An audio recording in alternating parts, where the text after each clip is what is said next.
Seguimos acompañándote en esta tarde. Ya abrimos nuestro segmento de Viajeros por el Mundo. Está Miguel Belforte, por supuesto, está Lorena y Juan Martín también. Vamos a hablar de Nicaragua y El Salvador, ¿no? ¿Qué es lo que está pasando política y socialmente allá? Los chicos han estado hace muy poco visitando esos lugares, así que bueno, nos van a compartir toda su experiencia por aquellos días, ¿no? ¿Cómo están? Bienvenidos a los tres. Muchas gracias.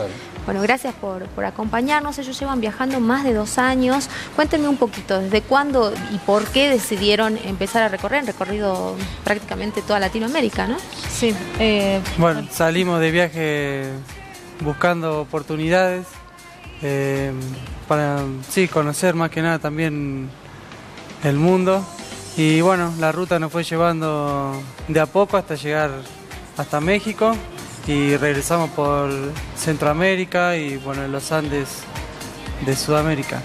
¿Y ya están terminando el viaje? Sí, ¿o cómo? ya estamos ahora regresando a casa después de más de 2 años. Y bueno, contentos por estar acá, ya terminando el ciclo del viaje. Bueno, una experiencia me imagino súper enriquecedora porque han conocido muchos lugares, han estado en Colombia, en Brasil. Cuéntenme un poquito, a ver Lorena, vos. Sí, en realidad, bueno, todo arrancó, o sea, no pensábamos que iba a ser esto. Salimos, que iba a ser tan extenso quizás. Sí, la idea era 3 meses, Brasil, trabajar un poco y volver a Argentina. Y bueno, como fuimos conociendo muchos mochileros, mucha gente, y bueno, que eso nos llevó a decir, bueno, ¿por qué si ellos pueden, nosotros no? Y como que estábamos ahí y ahí surgió, ¿Y digamos. estaban trabajando en ese momento? Sí, no tanto en realidad. Bueno, Juan un poco de jardinería, que es lo que le gusta, pero como que no era temporada alta, entonces trabajamos un poco y ahí dijimos, bueno, quizás seguimos avanzando por Brasil, vamos a llegar a otra temporada o a otros lugares más turísticos, y así fue. También nos incentivaron demasiado los chicos que conocimos. ¿Se hicieron muchos amigos en el camino? Demasiado, sí. ¿Sí? ¿Y sí, siguen sí. manteniendo contacto con los que conocieron hace más de 2 años? Sí, claro. Con muchos viajamos, o sea, 1 año con unas amigas. Bueno, Cari, que es una de nuestras amigas, que también nos volvimos a encontrar en Colombia. Bueno, la conocimos en Colombia, nos encontramos en México, ahora en Perú. Sí, está muy bueno. Se van mensajeando a dónde estás. Todo el tiempo, sí. Claro, qué es lo que van a hacer, qué ruta van a tomar. Sí, también ayudar al otro. Si, por ejemplo, si están llegando a Colombia y nosotros ya fuimos, poder ayudarlos, eso está bueno también. Está muy bien. Bueno, como decíamos, hay una situación bastante compleja, ¿no? En Nicaragua y en El Salvador. Ustedes me contaban que habían estado como 2 semanas por ahí, pero que lamentablemente no habían podido disfrutar de todo aquello que ustedes tenían previsto quizás. Sí, en realidad cuando llegamos a Nicaragua, que es uno de los que no pudimos conocer, era uno de los países que dijimos sí o sí en Nicaragua nos tenemos que quedar mucho tiempo. Pero bueno, llegamos y la situación se había puesto bastante difícil con lo que está pasando con el presidente Ortega. Entonces bueno, eso nos limitó a tener que quedarnos prácticamente 10 días encerrados en una casa sin poder salir. Pero bueno, lo que podíamos hacer era ir al kiosco, supermercados, cosas muy cerca del lugar y nada más, no pudimos. Bueno, tenemos videos, tenemos algunos videitos que ilustran justamente todo esto que ustedes me están contando, así que vamos a compartirlos para contextualizar un poco y para que nuestra audiencia también entienda, ¿no?, qué es lo que se está viviendo en Latinoamérica. Vamos a compartir.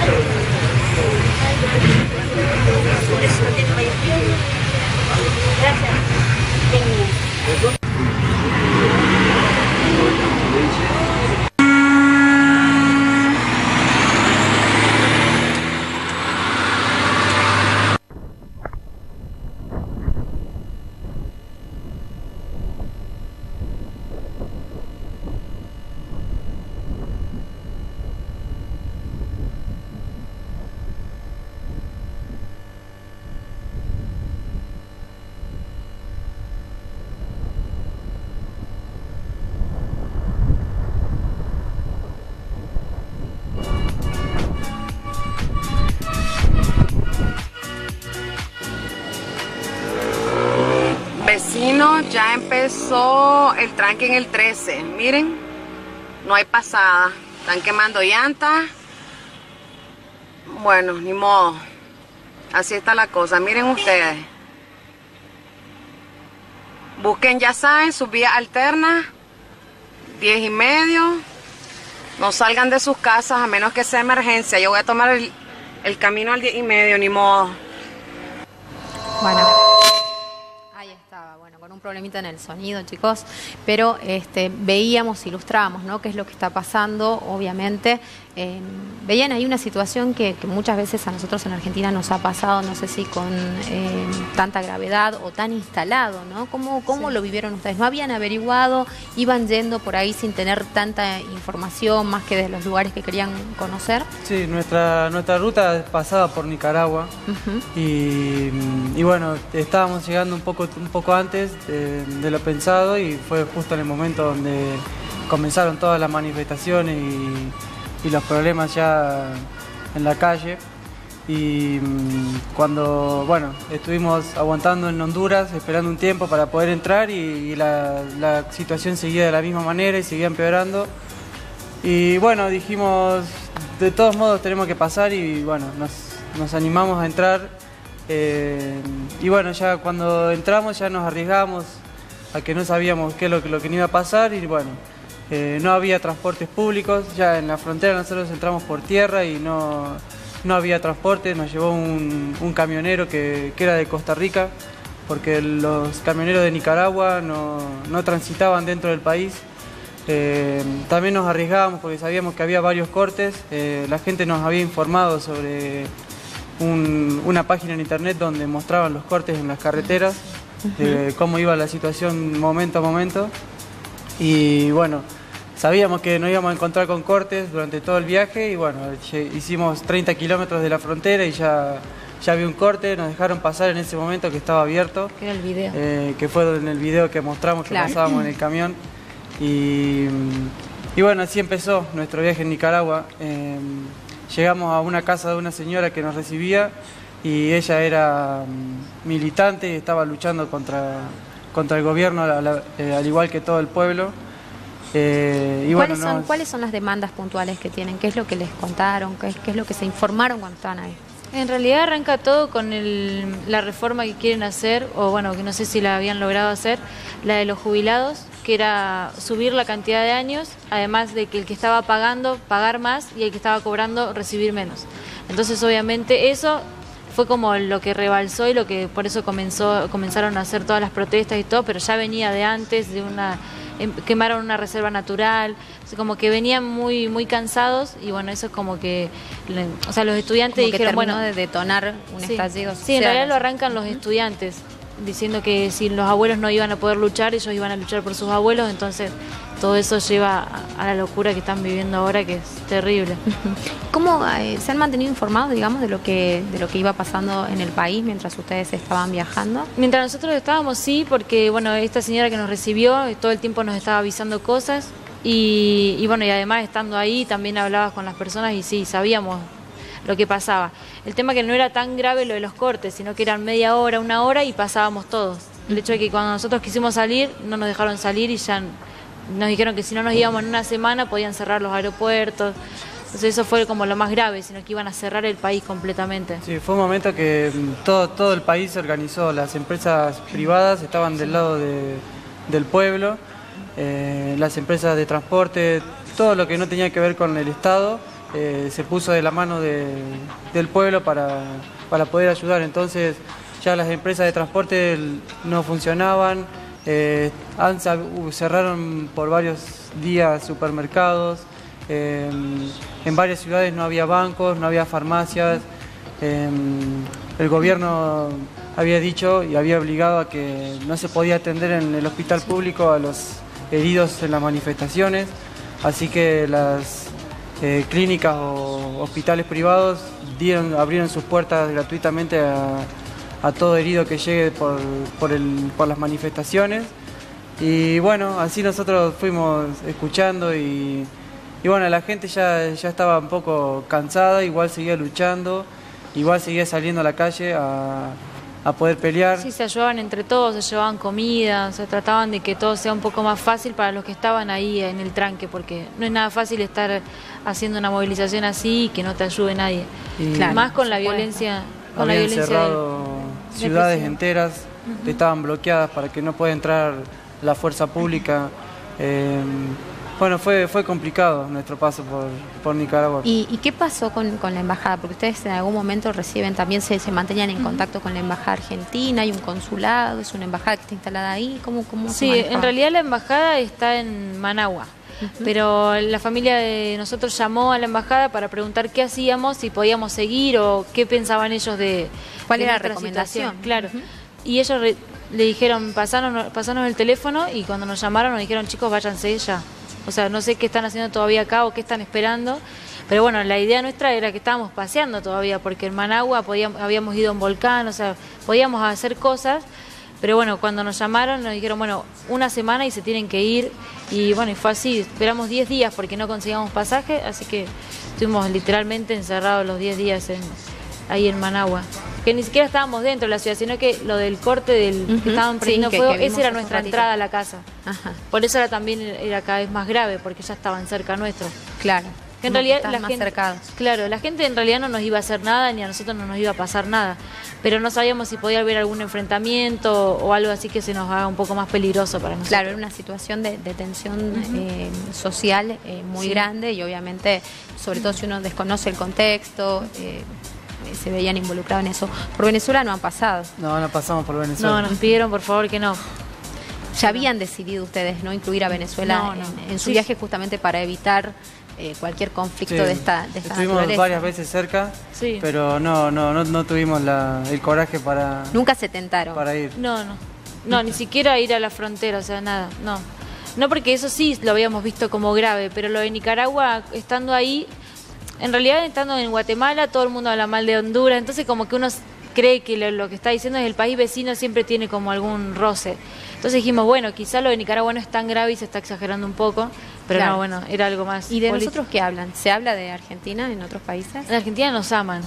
¿Sí? Sí, y todo el tiempo es Messi y bueno, y cosas así, pero no, políticamente, bueno, Sí. ahora sí, porque obviamente en marzo como que empezó a empeorar mucho más la situación acá, entonces como que sí, decían que no podían creer que un país como nosotros esté así, digamos. Bueno, y no sé qué. Pero sí, la gente siempre comenta Sí. Argentina y Cosas bueno, buenas. Y camiseta de Argentina en todos lados, es como que decir, no sé, estábamos en todos lados siempre. Ah, y pasaron el Mundial, lo En vivieron Colombia allá. pasamos. Pasamos Claro, en Colombia. lo vivieron en Colombia. ¿Y qué tal? Bien, muy bien, Sí, estuvo lindo. sí. En realidad también nos tenían como ganadores, pero bueno. Claro. O sea, es así, nos decían todos, o sea, todos querían que ganáramos nosotros. Claro. O sea, nosotros los argentinos, ¿no? Así que sí, nos reciben muy bien en todos lados, o sea, nos han recibido muy bien. Bueno, Sí. bueno, lástima este percance, ¿no? Este inconveniente y obviamente nuestra solidaridad para el pueblo de Nicaragua. Sí, sí. Bueno, Miguel, ¿qué tenés para comentarnos, para agregar acerca de esto? ¿Los has recibido a los chicos? Sí, estuvimos hablando mucho de viajes y bueno, si hoy en el programa hacían un recorrido por todos los lugares que pasaron, Teníamos como para cerrar a las 12 de la necesitaríamos noche. 3 Sí. horas. Entonces, bueno, decidí que sectoricen en los 2 países más conflictivos que han estado. Ujú. ¿Y en El Salvador qué les ha pasado? Bueno, en El Salvador a nosotros peculiarmente no pasó nada, pero bueno, estuvimos bastante tiempo, estuvimos casi un mes, y es un país chiquito, así que dio para poder recorrerlo completo y bueno, ahí la gente vive una realidad que es bien dura, es bueno, las pandillas y la delincuencia está muy organizada, más que en otros lugares del mundo. Nos pareció, sí, creo que la más organizada de todas, que son los famosos maras, son muy conocidos por sus tatuajes y bueno, por ser muy violentos. Ellos, bueno, controlan casi todo el país en todos sus aspectos. Hasta el más humilde tiene que pagarle su renta o su extorsión para que no los asesinen. Un vecino tiene su tienda o su despensa y todos los meses va a ir a cobrarle a alguien, normalmente menores, va a cobrarle su renta solamente por estar dentro del barrio al que pertenece la pandilla y ellos no le garantizan nada, solamente les cobran a cambio de nada, solamente el miedo que les imponen. Y bueno, hemos escuchado muchas historias de de gente que ha visto morir. Una chica que nos recibió en su casa, la secuestraron, la tuvieron, ella se confundió dentro de la capital, que es San Salvador, se confundió de un camino que es muy típico, de eso te advierten mucho. Se metió en un barrio que no conocían y iban en su auto y lo detuvieron, eran más de 20 personas todos armados, y los tiraron al piso a él y a su compañero de trabajo, y los golpearon, los estuvieron extorsionando y tratando de averiguar por qué estaban dentro del barrio. Y ellos solamente se habían confundido y los dejaron salir después de 5 horas con metralladoras en la cabeza. Y bueno, esa misma chica también nos contó que en la esquina de su casa un chico de 15 años mató a su vecino por no querer pagar la renta. Y bueno, es complicado, pero a nosotros la gente ahí nos recibió muy bien, de una sociedad muy sufrida, entonces como que se apoyan en uno al otro, es una sociedad muy unida. ¿Han visto mucha pobreza en este recorrido? Sí. En Centroamérica en general hay muy pocos recursos. La gente sí es muy pobre, está bien dividido, cada país es nacionalista, entonces no comparten mucho. Más que nada todos los productos que se consumen son de Costa Rica y Panamá, son los que producen, el resto no hay casi fábricas, no hay más que producciones de maíz y arroz. Es relativamente pobre, no hay educación pública, es difícil. Pero bueno, la gente vive igual. Claro, se terminan dando maña con lo que pueden, ¿no? Lamentablemente. Sí. Bueno, interesante la experiencia que nos han traído, muchísimas gracias. Espero que retornen muy bien a sus hogares después de esta larga travesía, ¿no?, que han hecho por todos nuestros queridos países de Latinoamérica. Miguel, como siempre, muchas gracias por acompañarnos y por traernos estas cosas tan lindas, ¿no? Que estés muy bien. Nosotros nos vamos a la pausa, quédate ahí, ya volvemos.